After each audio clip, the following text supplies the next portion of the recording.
Why are so many yoga teachers wondering if they could ever get their yoga career to actually work? There's so many yoga teachers who are deeply passionate and deeply skilled at what they do, but they just can't see how they could ever stop relying on a family member to pay the bills, or how they could ever quit their 9 to 5.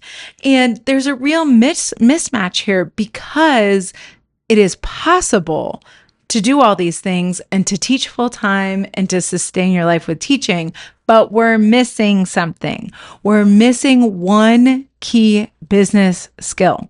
So today I'm going to break down the one key simple business skill that I see so many yoga teachers skipping, and then the 3-step process to start to implement that and transform your life.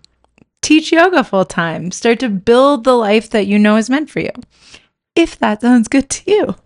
Okay, so the one key business skill that most yoga teachers are missing is they're not defining who they help. Who is the specific person that they are best suited to help? Yoga teachers often teach at gyms or yoga studios, and they're teaching a really broad population. And then often when I talk to yoga teachers and say, who do you serve or who do you help? There's this mentality of, I want yoga to be accessible and I want it to be for everyone. And so that is holding yoga teachers back from building careers that are built around service, that are built around helping others, that can be something they can keep doing because they can make a sustainable wage doing it.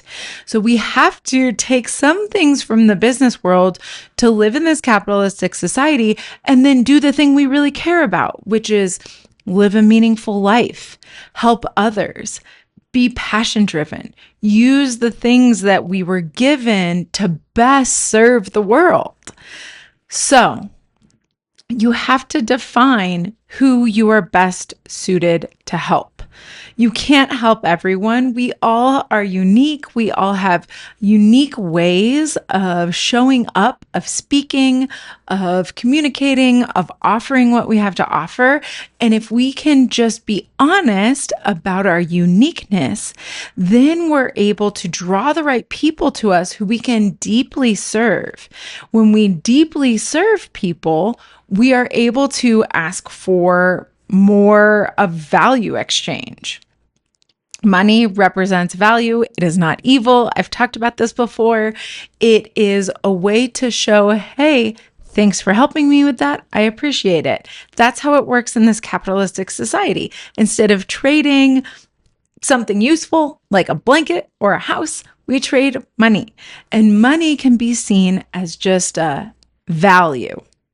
And when you have defined your who, you can deeply provide value to that person, and then they will feel really good about offering you a certain amount of money in exchange.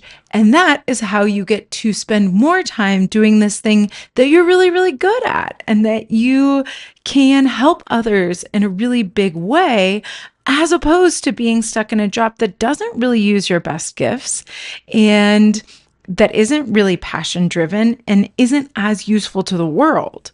So you get money in that way, but let's keep it going and exchange money for the thing that actually is our way of making the world a better place, our dharma, our calling, our path.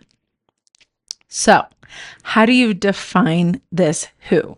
This is something I work with my private clients, and these are 3 places that we always look to help build a sustainable career. So to build a sustainable, impactful teaching career, who can you deeply serve? Who are you uniquely best suited to create transformation for? Here are 3 good places to look. 1 is, what is your personal past transformation with yoga been? Maybe you had back pain and you used yoga to overcome back pain.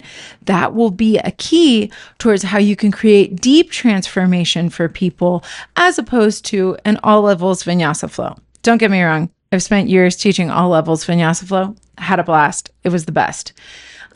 Currently, I don't think we're set up to necessarily always create a sustainable career by teaching Vinyasa Flow at a studio. Not to say that there's not exceptions. Anyway, so instead of I teach all levels to everybody and everybody's welcome, how do we define that? Maybe it's a certain population. Maybe it's a population of, people whose second language is English, and that makes a difference. And now we're teaching Vinyasa Flow, but we're starting to define who we help. So what is your past experience? Is English a second language? Did you used to have back pain? Did you use yoga to build more core strength after having a baby? What is your past transformation?